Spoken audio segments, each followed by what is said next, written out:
Hello friends, welcome to SF education current affair through MCQs की series में आज हम 25 अगस्त तक पहुंच गए हैं और इस वीडियो में हम 24 और 25 अगस्त के करंट अफेयर को डिस्कस करेंगे। तो अगर आप वीडियो को फर्स्ट टाइम देख रहे हो तो प्लीज़ चैनल को सब्सक्राइब कर लीजिए और बेल आइकन को प्रेस कर लीजिए ताकि आपको इस तरीके की वीडियो अच्छी तरीके से मिल सके। ठीक है, इस वीडियो में आज हम बात करेंगे जो हमने द हिंदू और पीआईबी की जो करंट अफेयर्स है उनके एमसीक्यूज़ बनाए उनके ऊपर। ठीक है, तो यहाँ पर 10 इंपॉर्टेंट करंट अफेयर्स को हम डिस्कस करेंगे। तो पूरा वीडियो को लास्ट तक देखना है, स्किप मत करिएगा ताकि एक अच्छा एक्सप्लेनेशन आपको मिल सके और एग्जाम में किसी भी तरीके से क्वेश्चन पूछे तो वहाँ पे आपको अच्छे तरीके से बन सके। ठीक है, चलिए मार्किंग स्कीम को भी देख लीजिए। मार्किंग स्कीम में हमने ये रखा है कि आप कम से कम ये कोशिश करिए कि 10 में से 6 क्वेश्चन को अटैम्प्ट करिए। मतलब अटैम्प्ट करने का ये है कि 10 में से 6 क्वेश्चन को सही करिए ताकि एक अच्छा खासा मोटिवेशन आप लेके चलिए।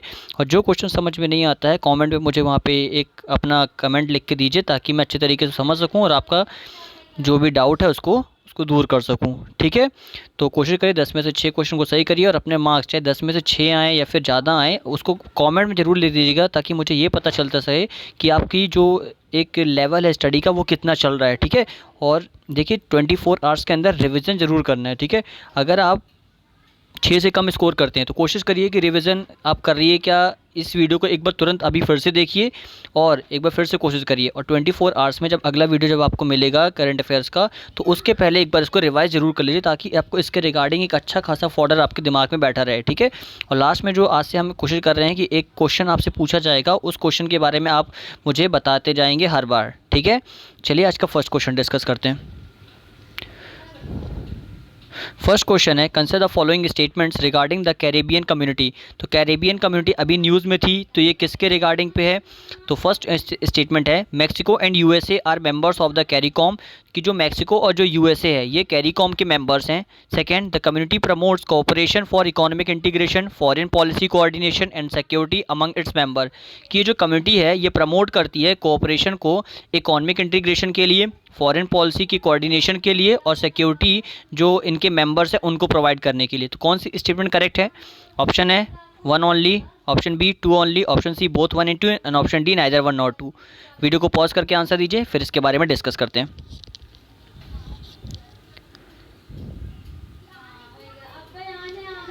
चलिए ठीक है, देख लेते हैं राइट आंसर क्या है। सबसे पहले फर्स्ट स्टेटमेंट को पढ़ते हैं। यहाँ पे लिखा है कैरिबियन कम्युनिटी। अगर आप अगर आप लंबे समय से काफ़ी ज़्यादा न्यूज़ में है तो आपको ये तो पता होना चाहिए कि जो कैरिबियन कम्युनिटी होती है ये आपकी कहाँ पड़ती है। अधिकतम ये जो रीजन पड़ता है जो कैरिबियन वाला है ये आपका साउथ वाला कॉन्टिनेंट है ना, जो आपका अफ्रीका कॉन्टिनेंट है उस वाला जो एरिया है। ठीक है, साउथ अफ्रीका का जो वाला एरिया है वहाँ पे हम अधिकतम कैरिबियन कम्युनिटी को देखते हैं। ठीक है, तो एक गैसिंग करके, मैं आपको ऐसा नहीं बता रहा हूँ लेकिन एक गैसिंग करके आप इसको एलिमिनेट करके इसका आंसर चुन सकते थे। ठीक है, तो मैक्सिको एंड यूएसए ये आपके उस एरिया पे, साउथ वाला एरिया तो आपका आता ही नहीं है इसलिए ये दोनों एलिमिनेट हो जाते हैं। तो आपका जो फर्स्ट स्टेटमेंट है ये रॉन्ग हो जाती है। सेकेंड है कि जो कम्युनिटी है प्रमोट करती है cooperation, economic integration, foreign policy coordination and security among the member. तो ये तो एक बेसिक मतलब एक स्टेटमेंट आपको दी हो तो अधिकतम ऐसी स्टेटमेंट क्या होती है, करेक्ट ही होती हैं। ठीक है, तो कोशिश करिए एलिमिनेशन मेथड का यूज़ करिए ताकि अच्छे तरीके से आप एग्जाम में आंसर को गेन कर सकें। ठीक है, चलो देख लेते हैं जो इसका राइट आंसर है ऑप्शन बी हो गया, मतलब option B will be the right answer. ठीक है, कुछ और चीज़ इसके बारे में देख लीजिए। जो कैरिकॉम है इसको इस्टेब्लिश किया गया था 1973 में और इसके अंदर करीबन 20 मेंबर्स। ठीक है, तो मतलब 20 मेंबर कंट्रीज़ हैं और जिसमें मतलब जो 20 कंट्रीज़ हैं इसमें 15 मेंबर स्टेट्स हैं और जो 5 हैं ये इसके एसोसिएट मेंबर्स हैं। ठीक है, तो ये याद रखना है। जो ये इसके अंदर जो एथनिक ग्रुप्स होते हैं, जो इंडिजिनस पीपल्स होते हैं, जो अफ्रीकन्स होते हैं, इंडियंस हैं, यूरोपियंस हैं, चाइनीज़ है, पुर्तगीज़ है और जैवनीज़ है। ठीक है, तो ये सारे जो एथनिक ग्रुप्स हैं ये इन कंट्रीज़ के ये जो आपका ग्रुप है इसके अंदर वर्क करते हैं। ठीक है, अब जो ऑल मेंबर्स हैं, ठीक है, स्टार्टिंग में तो इतने ही ग्रुप थे जो इसको क्या बोलते हैं, हम कह सकते हैं इसको सब्सक्राइब करके रखे थे। लेकिन 2002 में जब इस ट्रीटी को वापस से रिवाइज़ किया गया, रिवाइज ट्रीटी ऑफ चागुराम्स जो 2002 की थी, तो ऑल मेंबर्स ने इसको सब्सक्राइब कर लिया था इस कम्युनिटी प्रिंसिपल्स के आउटलाइन के लिए। ठीक है, तो एक बार मेंबर्स को आप मैप में देख लीजिए तो आपको समझ में जाएगा। ये देखिए ये कैरेबियन कम्युनिटी है, यहाँ पे आप देख सकते हैं ये अफ्रीका वाला जो एरिया हो गया आपका जो आपने देखा होगा ना, जो ब्राज़ील वाला जो पूरा एरिया है। ठीक है, जो आपको साउथ अमेरिका कॉन्टिनेंट है। ठीक है, साउथ अमेरिका कॉन्टिनेंट है, वहाँ के जितने भी मेंबर हैं ये सारे आपका कैरिबियन मेंबर्स होते हैं। ठीक है, तो इसमें सारे यहाँ पे आपका कहीं पे भी यूएसए और मैक्सिको नहीं है। ठीक है, याद रखिएगा। चलिए नेक्स्ट क्वेश्चन पे चलते हैं। नेक्स्ट क्वेश्चन है, ऑर्गेनिक फार्मिंग इन इंडिया, इसके बारे में पूछा जा रहा है। तो दो स्टेटमेंट दी, बताना कौन सी स्टेटमेंट करेक्ट है। फर्स्ट है India ranks first globally in area under organic farming and number of organic farmers. तो इंडिया ने फर्स्ट रैंक पाई है एरिया के हिसाब से, किसके अंदर, ऑर्गेनिक फार्मिंग में, और जो नंबर ऑफ ऑर्गेनिक फार्मर्स हैं। सेकंड है participatory guarantee system is a process of certifying organic produced products. जो पार्टिसिपेटरी गारंटी सिस्टम है, इसको पीजीएस कहते हैं, ये एक प्रोसेस है जिसमें सर्टिफाई किया जाता है ऑर्गेनिक प्रोडक्ट्स को। तो कौन सी स्टेटमेंट करेक्ट है? ऑप्शन है 1 only, option 2 only, option C both 1 and 2 and option D neither 1 nor 2। Video को पॉज करके आंसर दीजिए, फिर इसके बारे में डिस्कस करते हैं। चलो देख लेते हैं। फर्स्ट स्टेटमेंट जो दिया है कि इंडिया ने first rank globally in area under organic farming and number of organic farmers, इसमें लिया है। देखिए ये स्टेटमेंट थोड़ा सा गलत है। एरिया वाइज इंडिया ने इसको नहीं किया, ठीक है, एरिया वाइज नहीं, हमने स्टेट वाइज, कंट्री वाइज इसमें टॉप किया है। तो एरिया वाइज जो इसमें जो लिया है, तो ये स्टेटमेंट गलत हो जाती है। तो फर्स्ट इसमें आपकी यहाँ पर रॉन्ग हो जाती है। लेकिन जो सेकंड है, सेकंड में क्या दिया, पार्टिसिपेटरी जो गारंटी स्कीम है, इसका जो प्रोसेस है जिसमें सर्टिफाई करना ऑर्गेनिक प्रोडक्ट, तो ये बिल्कुल करेक्ट दिया है। इसमें पीजीएस का उपयोग ही किया जाता है इसकी प्रोसेस के लिए कि सर्टिफाई किया जा सके ऑर्गेनिक प्रोडक्ट्स को। तो फर्स्ट स्टेटमेंट आपकी गलत हो जाती है, क्योंकि एरिया वाइज हमने टॉप नहीं किया है, हमने स्टेट वाइज में टॉप किया, ठीक है। तो B will be the right answer, ठीक है। देख लेते हैं इसके बारे में। तो यहाँ देखिए India rank first in number of organic farmer and, देखिए जो रैंक है हमारी किसके अंदर, ऑर्गेनिक फार्मर के अंदर, ठीक है। ऑर्गेनिक फार्मर्स होते हैं, फार्मर में हमारी तो रैंक फर्स्ट है, लेकिन 9th रैंक है एरिया वाइज। मतलब एरिया वाइज जिस तरीके से हम ऑर्गेनिक फार्मिंग कर रहे हैं, इसमें हमारी रैंक 9 है। और फार्मर की जो इनकम है और जो आप भी और अदर क्राइटेरिया फिक्स कर सकते हैं उसमें, मतलब फार्मर की जिस तरीके से हम वैल्यू अपनी इंडिया में ऑर्गेनिक फार्मिंग में करते हैं, फार्मर जिस तरीके से यूज़ करते हैं ऑर्गेनिक फार्मिंग को, तो उसमें हमारी रैंक फर्स्ट आई है। और सिक्किम जो सबसे ज़्यादा ऑर्गेनिक फार्मिंग के क्षेत्र में वर्क करता है, उसकी रैंक क्या है, वो फर्स्ट स्टेट है इन द वर्ल्ड के अंदर पहला स्टेट है। मैंने बताया स्टेट वाइज में हमारी रैंक फर्स्ट है, तो फर्स्ट रैंक है स्टेट वाइज, ठीक है। और इसी के अकॉर्डिंग अगर देखें अदर स्टेट जो हमारे हैं कि त्रिपुरा और जो उत्तराखंड है, इसको सिमिलरली टारगेट इसमें भी अचीव कर रहे हैं लोग भी, ठीक है। तो ये याद रखना, पीजीएस सिस्टम है ये, गारंटी जो participatory guarantee system of India का, ये सर्टिफाई करता है ऑर्गेनिक प्रोडक्ट्स को, ठीक है। आई होप आपको समझ में आ गया होगा। नेक्स्ट क्वेश्चन पर चलते हैं, ठीक है। नेक्स्ट क्वेश्चन जाने के पहले देखिए यहाँ पे ऑर्गेनिक एग्रीकल्चर, इसमें की इंडिकेटर टॉप कंट्रीज़ के अंदर, ठीक है। तो आप इसको देख लीजिए इसमें किस किस कंट्री ने कहाँ कहाँ टॉप किया, ताकि एक अच्छा खासा आपको एक एरिया पता चल जाएगा कि हमने किस किस जगह पे वर्क किया, ठीक है। चलिए नेक्स्ट क्वेश्चन पे चलते हैं। नेक्स्ट क्वेश्चन है गैंगेटिक डॉल्फिन्स के ऊपर स्टेटमेंट दिए दो, बताना कौन सी स्टेटमेंट करेक्ट है, ठीक है। तो गंगा जिस तरीके से हमारी अभी थोड़ा सा क्लीन भी है और उसमें जिस तरीके से वर्क बहुत सारे प्रोडक्ट छूटे हुए हैं, तो वहाँ उससे रिलेटेड तो आपको डायरेक्टली स्टेटमेंट नहीं मिलेगा। तो यहाँ पे इस तरीके से स्टेटमेंट बनाई गई है, ठीक है। तो गैंगेटिक डॉल्फिन्स है, बताना कौन सी स्टेटमेंट करेक्ट है। फर्स्ट है it can be only live in fresh water and is essential blind, ठीक है। तो ये केवल फ्रेश वाटर में रह सकते हैं, जो इनके लिए एसेंशियल है ब्लाइंड, ठीक है। और सेकंड स्टेटमेंट है it is a classified as endangered in the IUCN red list, कि इनको क्लासिफाइड किया गया है किसके, मतलब किस लिस्ट में रखा गया, IUCN की, तो ये IUCN की रेड लिस्ट में रखा गया है। तो कौन सी स्टेटमेंट करेक्ट है? ऑप्शन है A only, option B 2 only, option C both 1 and 2 and option D neither 1 nor 2। Video को पॉज करके आंसर दीजिए, फिर डिस्कस करते हैं इसके बारे में। चलिए देख लेते हैं राइट आंसर। देखिए जो गैंगेटिक डॉल्फिन्स है, इन्हीं को हमारा नेशनल, आपका जो हमारा जो आपका और हमारा क्या है, नेशनल मरीन एनिमल जो है, ठीक है। नेशनल जो आपका मरीन एनिमल है, ये कौन है, गैंगेटिक डॉल्फिन है, ठीक है। ये भी याद रखना है, ये फ्रेश वाटर में रहती हैं, बिल्कुल करेक्ट स्टेटमेंट है, ठीक है। इनको एंडेंजर कैटेगरी में रखा गया IUCN की, तो ये भी करेक्ट स्टेटमेंट है। तो दोनों स्टेटमेंट करेक्ट होने के कारण जो आपका राइट आंसर हो जाता है ऑप्शन सी हो जाता है, ठीक है, याद रखना है। नेक्स्ट क्वेश्चन पर चलते हैं। नेक्स्ट क्वेश्चन है विच ऑफ द फॉलोइंग इज और आर करेक्टली मैच। इनमें से जो 3 कमेटी थी, बताना है कौन कौन सी कमेटी सही मैच है कि नहीं मैच है, ठीक है, ये देखना है। फर्स्ट है जे सत्यनारायण कमेटी, क्या ये नेशनल डिजिटल हेल्थ ब्लूप्रिंट से रिलेट करती है। सेकंड है रणबीर सिंह कमेटी, क्या ये क्रिमिनल लॉ रिफॉर्म से रिलेट करती है। थर्ड है इशात हुसैन कमेटी, क्या ये सोशल स्टॉक से रिलेट करती है। ऑप्शंस हैं 1 and 2, option B 2 and 3, option C 1 and 3 and option D all of the above. Video को पॉज करके आंसर दीजिए, फिर डिस्कस करते हैं इसके बारे में। चलो देख लेते हैं राइट आंसर क्या। देखिए फर्स्ट स्टेटमेंट तो आप तो आंख बंद करके इसको सही कर सकते हैं, लेकिन यहाँ से आपको ज़्यादा अंदाज़ा आपको मिलता नहीं, ठीक है। बट जो जे सत्यनारायण कमेटी है, अभी आप इसको मैंने इसको कितने बार अभी डिस्कस किया है, ठीक है, अभी वीडियो में कम से कम नहीं तो बहुत बार डिस्कस कर चुका हूँ। तो जो नेशनल डिजिटल हेल्थ ब्लूप्रिंट है ये इसी से रिलेट करती है, ठीक है। तो ये हेल्थ जो सर्विस होती हैं उनके ऊपर जो, ठीक है, जो कहाँ पे जो आपकी ट्राइबल एरियाज़ में जो भी जिस तरीके से उनको हेल्थ प्रोवाइड की जाती है उसके ऊपर ये वर्क करती है, ठीक है, जो जे सत्यनारायण कमेटी है। सेकंड है रणवीर सिंह कमेटी, ये क्रिमिनल लॉ के ऊपर वर्क करती है, बिल्कुल करेक्ट है। और जो इशात हुसैन कमेटी है सोशल स्टॉक के ऊपर वर्क करती है। तो तीनों स्टेटमेंट करेक्ट होने के कारण आपका राइट आंसर ऑप्शन डी हो जाता है, ठीक है, याद रखना है। और डायरेक्टली आप इसको मेंस की आंसर राइटिंग में यूज़ कर सकते हैं, जब वहाँ पे आप एक अच्छा खासा जब एक कमेटी के बारे में एक्सप्लेनेशन देते हैं तो वो एग्जामिनर को काफ़ी ज़्यादा अट्रैक्ट करता है कि वहाँ पे आपको 1-2 मार्क्स ज़्यादा दे दे, ठीक है। तो याद रखिएगा, जे सत्यनारायण कमेटी आपका नेशनल डिजिटल हेल्थ ब्लूप्रिंट से रिलेट करती है, जो ट्राइबल के लिए है, ट्राइबल पीपल के लिए। रणवीर सिंह कमेटी आपकी क्रिमिनल लॉ रिफॉर्म्स के लिए, ठीक है। और इशात हुसैन कमेटी ये सोशल स्टॉक के लिए है, ठीक है। नेक्स्ट क्वेश्चन पर चलते हैं। नेक्स्ट क्वेश्चन है consider the following statement regarding the sea grasses. तो सी ग्रासेस क्या है, इसके ऊपर 2 स्टेटमेंट है, बताना कौन सी स्टेटमेंट करेक्ट है।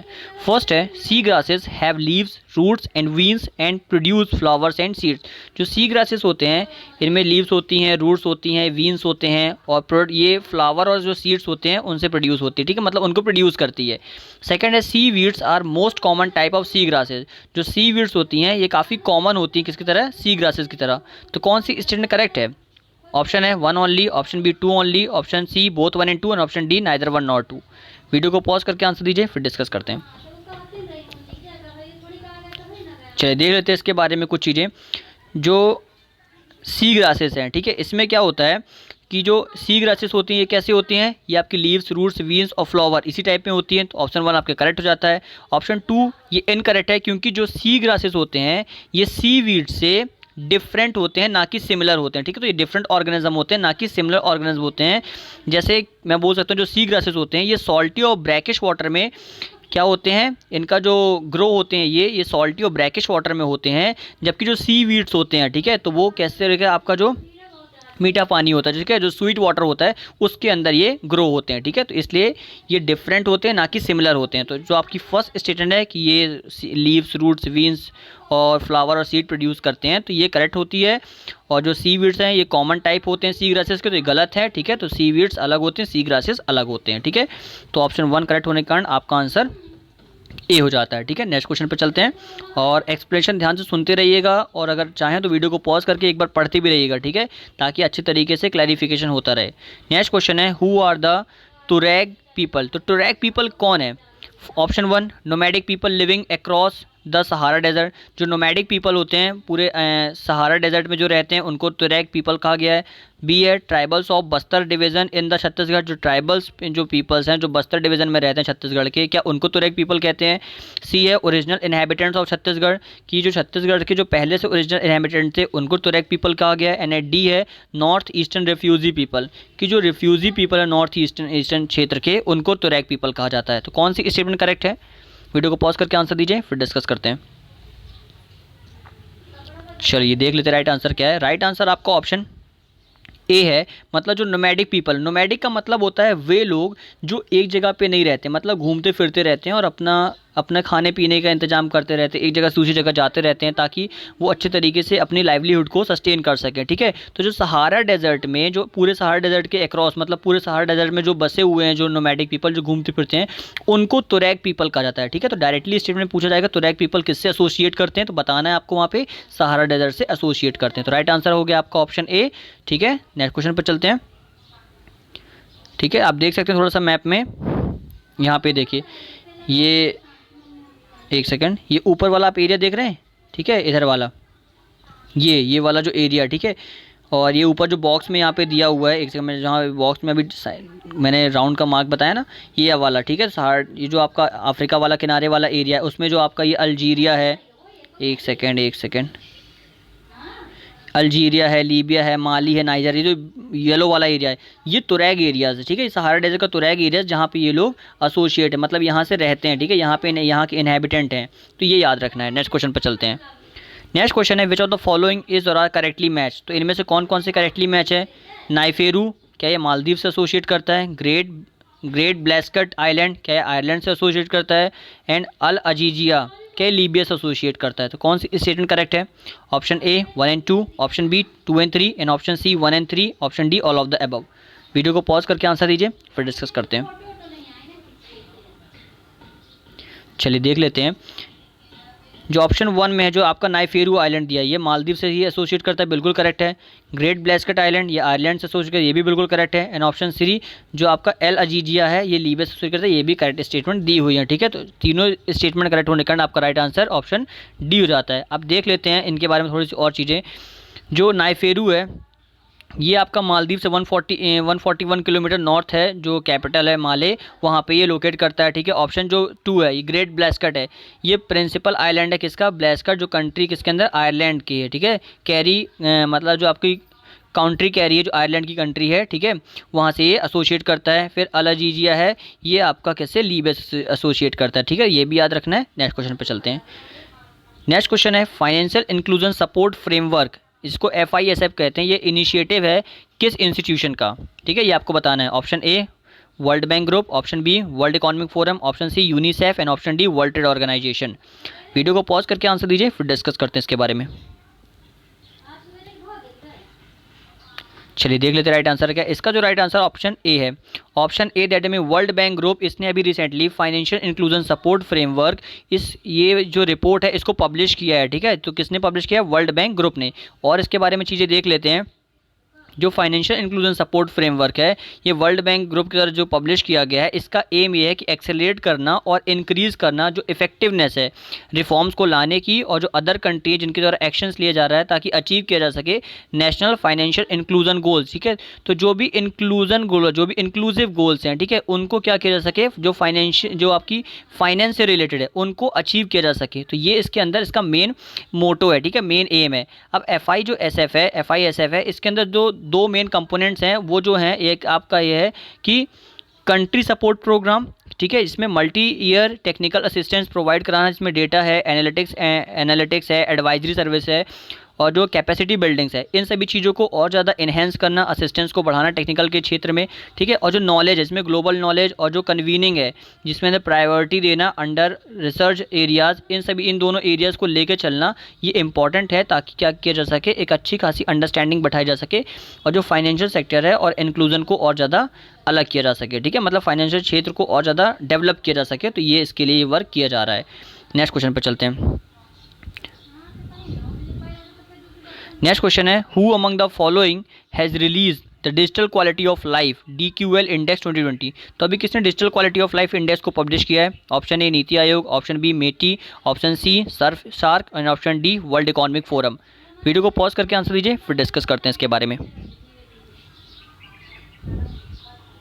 चलिए देख लेते हैं राइट आंसर क्या है। इसका जो राइट आंसर है आपका ऑप्शन सी है। बेसिकली क्या ध्यान हमारा जाता नहीं है कि कोई जो अलग इंस्टीट्यूशन है वो इस तरीके के जो आपका इंडेक्स होती है पब्लिश करती है, लेकिन जब आपको बड़े बड़े इंडेक्स दिए रहते हैं वहाँ पे आप क्या गलती कर जाते हैं, ये आपको लगता है कि इन्हीं में से कोई इंडेक्स होगा जिसने इसको पब्लिश किया होगा, लेकिन वहाँ पे क्या होता है, जो अलग से जो एक नाम दिया रहता है जिसको आपने अभी तक नहीं सुना है, उसकी प्रोबेबिलिटी काफ़ी ज़्यादा होती है कि उसने उस इंडेक्स को पब्लिश किया हो। ठीक है, तो याद रखना थोड़ा सा, जिसमें आप अच्छे तरीके से इसको एलिमिनेट करके अच्छे तरीके से आंसर को गेन कर सको। ठीक है, तो ये इंडेक्स आपका डिजिटल क्वालिटी ऑफ लाइफ, ये सार्क ने पब्लिश किया है। देख लेते हैं अभी ये किससे रिलेट करता है। तो जो सार्क है, ये एक आपके ऑनलाइन प्राइवेसी सोल्यूशन प्रोवाइडर है जो 5 पिलर के ऊपर अपनी रैंकिंग को बनाता है। इसके अंदर ये internet affordability, internet quality, electronic government availability, और जो एडवांसमेंट है इलेक्ट्रॉनिक इंफ्रास्ट्रक्चर डेवलपमेंट, और जो स्टेट ऑफ इलेक्ट्रॉनिक सिक्योरिटी है, तो इन सभी चीज़ों के ऊपर ये वर्क करता है ताकि एक अच्छी खासी रैंकिंग तैयार की जा सके उस स्टेट की। अब इंपॉर्टेंट क्या है कि इंडिया की रैंकिंग क्या है, इंडिया की रैंकिंग 57 है 85 कंट्रीज़ में। ठीक है, तो आप इसको मेंस में यूज़ कर सकते हैं, जहाँ पे आप ऑनलाइन प्राइवेसी और सोल्यूशन प्रोवाइडर, जहाँ पे आप बात करते हैं कि इंडिया को किस किस क्षेत्र में अच्छे तरीके से वर्क करना चाहिए ताकि आप अच्छी खासी एक इंटरनेट कनेक्टिविटी और जो अफोर्डेबिलिटी उसको लाया जा सके, और वहाँ पे आप इस इंडेक्स को कोड भी कर सकते हैं, DQL इंडेक्स, जिसको सार्क ने पब्लिश किया है। ठीक है, चलिए नेक्स्ट क्वेश्चन और आज के लास्ट क्वेश्चन पे चलते हैं। लास्ट क्वेश्चन है Nuakhai Juhar is a harvesting festival in which of the following state of India. तो ये एक हार्वेस्टिंग फेस्टिवल है नुकई जुहार, इसको किस स्टेट ने अभी पब्लिश किया है इंडिया में। फर्स्ट है Karnataka, option B Odisha, option C Maharashtra and option D Kerala. Video को पॉज करके आंसर दीजिए, फिर डिस्कस करते हैं। चलिए इसका जो राइट आंसर है ये आपका ऑप्शन बी ओडिशा स्टेट ने क्या किया है, इसको नुकई जुहार नाम के हार्वेस्टिंग फेस्टिवल को अभी स्टार्ट किया है। और ये जो नुक्कई जोहार ये फेस्टिवल होता है, इसको कहा जाता है कि ये वेलकम फेस्टिवल है, मतलब एक वेलकम की जाती है जब न्यू क्रॉप ऑफ सीज़न की, तब इस फेस्टिवल को सेलिब्रेट किया जा सकता है, मतलब सेलिब्रेट किया जाता है। और ये जो फेस्टिवल ये पर्टिकुलरली इंपॉर्टेंट है, जो लाइफ और जो कल्चर है ये वेस्टर्न ओडिशा की, ठीक है, तो वहाँ से ये रिलेट करके आता है, तो वहाँ से इसको इस फेस्टिवल को सेलिब्रेट किया जाता है, ठीक है। और जो आपका नुक्कई जोहार है, इसको नुक्कई परब और जो नुक्कई भेंट घाट इस नाम से भी जाना जाता है। एक ग्रीटिंग दी जाती है जिसमें एक्सचेंज किया जाता है, इसमें स्पेशल डे, ठीक है। तो इसलिए ये इंपॉर्टेंट हो जाता है। और ये जो दो नाम है ये भी इंपॉर्टेंट है, तो आप इसको याद कर सकते हैं कि इस तरीके के नाम भी अगर देखिए पूछा जाए तो वहाँ से भी आपको बन जाए, ठीक है। तो ये कॉम्बिनेशन है टू वर्ड्स का, जिसमें जो नुआ है इसकी मीनिंग होती है खाई, मीन्स इसका मतलब होता है ईट, और जो आपका था जो सिग्निफाइज, ठीक है, इसका जो मतलब होता है, इसका जो मतलब जो ये है कि ईटिंग ऑफ न्यू राइस, तो न्यू राइस मतलब एक नया राइस खाना, उसका मतलब होता है नुआ, ठीक है। तो नुआ। और जो पीपल है, people worship food grain on this auspicious day, इसके अंदर वो क्या करते हैं, जो फूड ग्रेन होता है उसकी क्या करते हैं, इसको ऑस्पिशियस डे मतलब एक शुभ दिन के तौर पे इसको लेते हैं, जिसकी वो पूजा करते हैं, ठीक है। तो ये इंपॉर्टेंट न्यूज़ थी, इंपॉर्टेंट इसके बारे में खबर थी। आई होप आपको अच्छे तरीके से समझ में आ गया होगा। तो देखिए फ्रेंड्स, ये थे आज के 10 इंपॉर्टेंट करंट अफेयर। देख सकते हैं आप इसका लेवल कितना अच्छा है करंट अफेयर्स का, ठीक है। तो अगर आप इस तरीके करंट अफेयर्स को डिस्कस करते हैं किसी भी जगह पे, और वहाँ पे इनके पूछने की संभावना काफ़ी बढ़ जाती है, तो ये काफ़ी ज़्यादा हेल्पफुल होते हैं। और एक्सप्लेनेशन में कितना डीप में देता हूँ, तो ये भी आपको हेल्पफुल होगा कि अगर किसी भी तरीके से पूछा जाए तो वहाँ पे आपसे वो बन सके, ठीक है। चलिए, अब वीडियो को अगर अच्छा लगा हो तो वीडियो को प्लीज़ लाइक कर दीजिएगा, और अगर ख़राब लगा हो तो डिसलाइक भी करिएगा, लेकिन फीडबैक जरूर दीजिएगा। और जितना भी आपने स्कोर किया हो वो स्कोर आप कमेंट बॉक्स में ज़रूर लिख दीजिएगा। Okay friend, thank you for watching, have a good day.